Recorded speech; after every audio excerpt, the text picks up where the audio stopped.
السلام عليكم شباب، معكم سيد وياي رايد. ومعكم اليوم احنا في سلسلة أخبار الألعاب في أسبوع، وراح نقدم لكم في هذه السلسلة أهم الأخبار الأسبوعية للألعاب. وراح نبتدي وياكم في أول خبر.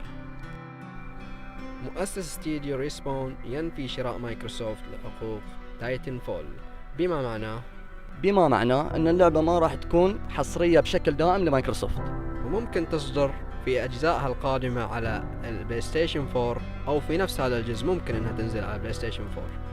والخبر الثاني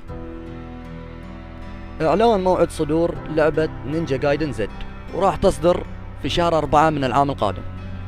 والخبر الثالث صرحت اكتيفيجن أنها سوف تصدر جزء جديد من كول اوف ديوتي وبعض الألعاب في العام القادم، ومن ضمن هذه الألعاب ديابلو وورلد كرافت.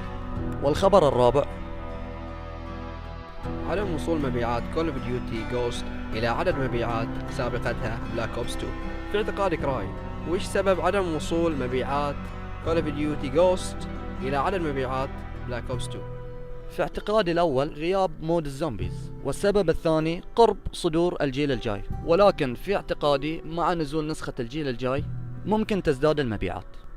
والخبر الخامس تم إعلان موعد صدور حصرية البلاي ستيشن 4 القادمة وور ثاندر، مع العلم أنها راح تصدر في 29 من هذا الشهر.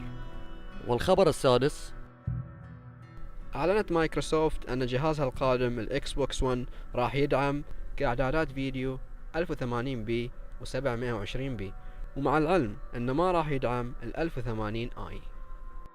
والخبر السابع أعلنت شركة نورديك جيمز عن حصرية جديدة لجهاز الإكس بوكس 360 والبي سي بعنوان Deadfall Adventures.